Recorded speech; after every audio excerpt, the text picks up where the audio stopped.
Hi friends, welcome back to Adomatic learning. आज का topic सबसे इंटरेस्टिंग टॉपिक है। आज का टॉपिक है हमारा इंडियन कॉन्स्टिट्यूशन। ये पार्ट नंबर 1 है। सबसे पहले हम देखते हैं कि जब हम इस वीडियो को पूरा देख लेंगे उसके बाद हम क्या क्या समझ जाएंगे। कॉन्स्टिट्यूशन को डिफाइन करना, make out what is the importance of constitution and see what are the vital component of constitution. यहाँ इससे हम पता लगा पाएंगे कि कॉन्स्टिट्यूशन का वाइटल यानी अहम चीज़ क्या है। सबसे पहले देखते हैं कॉन्स्टिट्यूशन क्या होता है। आप एक गेम खेल रहे हो और इसमें अगर रूल्स है ही नहीं तो क्या होगा। मतलब लेट्स से फॉर एग्जांपल आप क्रिकेट खेल रहे हो और उसमें आपने बॉल डाली और वो बॉल लगे विकेट्स पे, स्टंप्स पे लगी, वह प्लेयर पर एम्पायर ने उसे आउट नहीं दिया तो क्या होगा। 6 जाने पे अगर आउट मिला तो क्या होगा। तो वैसे ही वो गेम पूरा गेम नहीं रहेगा, वो मतलब कुछ और ही बन जाएगा। तो इसलिए वो गेम्स में कई रूल्स होते हैं, उसी फॉलो करके ही गेम सक्सेसफुल बन पाता है। तो वैसे ही कंट्री के भी कई रूल्स होते हैं, कंट्री वो रूल्स फॉलो करके ही डेवलप होती है। तो उसी रूल्स एंड रेगुलेशन को हम बोलते हैं कॉन्स्टिट्यूशन। ईच फीचर मतलब हर एक फीचर क्रूशल होता है ह्यूमन डेमोक्रेसी में। ऐसा ही नहीं कि कॉन्स्टिट्यूशन में कुछ भी लिख दिया गया, वो सब कुछ ना कुछ फील्ड या कुछ ना कुछ फैक्टर्स पे ही रिलेटेड होते हैं। मोस्ट डेमोक्रेटिक कंट्री के पास कॉन्स्टिट्यूशन होता है, जो मतलब ऐसा नहीं है कि हर डेमोक्रेटिक के पास कॉन्स्टिट्यूशन है, कई के पास नहीं होता है। जैसे यूके, इजराइल, न्यूजीलैंड ऐसी कंट्री के पास में कॉन्स्टिट्यूशन नहीं है, इसलिए मैंने यहाँ पे मोस्ट का मेंशन किया है। फिर every country with constitution is also not necessarily democratic. मतलब देखा जाए तो 196 कंट्री में से मोस्ट ऑफ देम के पास में कॉन्स्टिट्यूशन है, पर सबके सब डेमोक्रेटिक नहीं है। सऊदी अरेबिया, बहरीन, फिर ऐसे अलग अलग कंट्री जैसे जापान भी है, वो सब मोनार्की कंट्रीज़ है। तो वो सब डेमोक्रेटिक तो नहीं है, फिर भी कॉन्स्टिट्यूशन है। तो वही हम यहाँ पे डिस्कस कर रहे हैं। तो ये जो है, ये जो देख रहे हो वो एक प्रीएम्बल है। ये आपको आपके स्कूल की डायरीज़ में, एनसीईआरटी टेक्स्ट बुक्स में ये आपको दिखेगा। क्या लिखा है ऊपर, तो लिखा है the constitution of India, the people of India. तो यहाँ पे पूरा बता रहे हैं कि इंडिया को कैसा किया गया है। यहाँ पे नीचे जब देखो यहाँ पर डेट दिखी है 26 डे ऑफ नवंबर 1949, ये पे adopt enact and give ourself this constitution. मतलब देखा जाए तो नवंबर 1949 के अंदर कॉन्स्टिट्यूशन इन लोगों ने अनऑफिशियली अडॉप्ट किया था। मतलब जो ड्राफ्टिंग कम्युनिटीज़ है उनने कॉन्स्टिट्यूशन अपनाया था, पर 26 जनवरी 1950 को ये पूरे इंडिया में लागू हुआ था। पूरे इंडिया के सामने कॉन्स्टिट्यूशन आया था, इसलिए हम उसे रिपब्लिक डे बोलते हैं। So let's go forward and here we see why do we need a constitution. क्या ज़रूरत है कॉन्स्टिट्यूशन की। जैसे मैंने आपको बोला था, अगर बिना रूल्स का गेम सक्सेसफुल नहीं होता, वैसे ही बिना कॉन्स्टिट्यूशन की कंट्री कभी डेवलप नहीं होती। तो यहाँ पे हमें पता चलता है कि कॉन्स्टिट्यूशन ज़रूरी है। जैसे बिल्डिंग को पहले बनाने से पहले उसे स्ट्रक्चर बनाना पड़ता है, उसे ढांचा बनाना पड़ता है, वैसे ही कंट्री को बनाने से पहले उसे कॉन्स्टिट्यूशन बनाना पड़ता है। क्योंकि कॉन्स्टिट्यूशन अगर सही हो, अगर अच्छा हो, तब कंट्री भी सक्सेसफुल होती है, डेवलप होती है।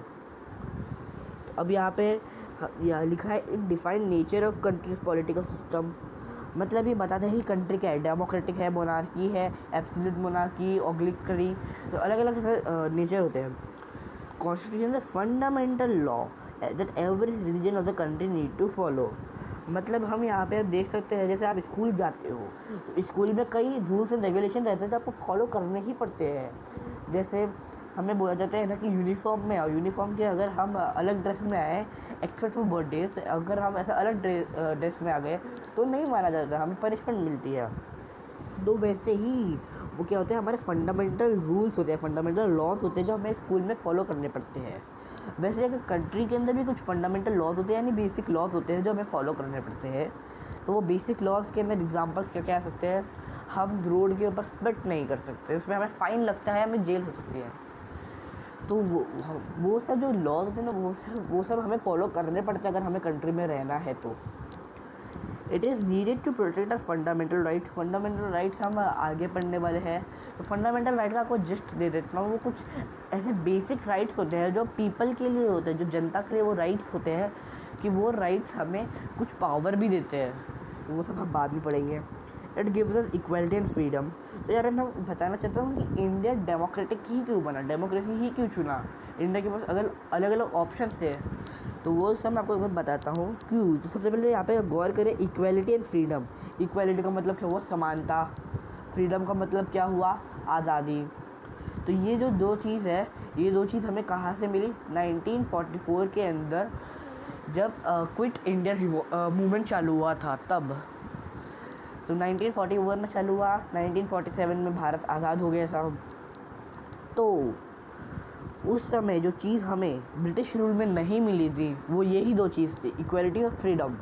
तो इसलिए क्योंकि हमारे पास उस समय भी ऑप्शन था, हम चाहे तो हम मोनार्की भी बन सकते थे, बहुत सारे रूलर्स भी थे उस समय, तो बहुत सारी चीज़ें आ सकती थी उस समय। पर हमने डेमोक्रेटिक इसलिए चुना, सब ने ये मिलके चुना, क्योंकि democracy he one of the best माना जाता है। Democracy one of the best type of government है। और डेमोक्रेसी डेमोक्रेसी 2000 या 200 या 300 ईयर्स बैक की नहीं है, वो मोर देन 2000 और 3000 ईयर्स बैक की है। इसलिए बोलते वन ऑफ द ओल्डेस्ट भी डेमोक्रेटिक है और वन ऑफ द बेस्ट भी डेमोक्रेटिक है। हम अभी पढ़ेंगे इम्पोर्टेंट फंक्शन है, यानी vital component of constitution. Constitution protect the interest of various communities of country. वैसे इंडिया में एक कम्युनिटीज़ नहीं, बहुत सारी कम्युनिटीज़ है, कई मेजॉरिटीज़ है, कई माइनॉरिटीज़ है, तो उन सब का इंटरेस्ट को प्रोटेक्ट करने के लिए ही कॉन्स्टिट्यूशन में कई लॉज है, कई आर्टिकल्स और कई राइट्स है। तो कॉन्स्टिट्यूशन इस चीज़ के लिए भी बहुत काम का है। It tells people what need to do, क्या क्या चीज़ें होनी चाहिए, क्या क्या चीज़ें नहीं करनी चाहिए, तो वो सब भी कॉन्स्टिट्यूशन बोलता है। It lay down the rule that guard against miss use. यहाँ पे आप देख रहे हैं, against miss use by authority bye political leaders. मतलब ये बहुत सारी चीज़ें कि पॉलिटिकल लीडर्स कई बार अपनी जो पावर है वो मिसयूज़ करते हैं कुछ काम करवाने के लिए। तो कॉन्स्टिट्यूशन उसके अगेंस्ट है, उसमें कई रूल्स हैं जो इन सब चीज़ों को प्रोहिबिट करता है। It also tells that no dominant group shall use its power against other groups. Other groups में कौन कौन आ गया, जैसे लेस पावरफुल ग्रुप्स, माइनॉरिटीज़। तो यहाँ पे हमें ये भी बोलता है कि जो डोमिनेंट ग्रुप है वो अपनी पावर यूज़ नहीं करना चाहिए। तो इस वीडियो के लिए सिर्फ इतना ही। हम अगले वीडियोस में और डीप में जाने वाले हैं और अच्छे से समझने वाले हैं इस इंडियन कॉन्स्टिट्यूशन को। So till that time, thank you, have a nice day, and please do like, share and subscribe.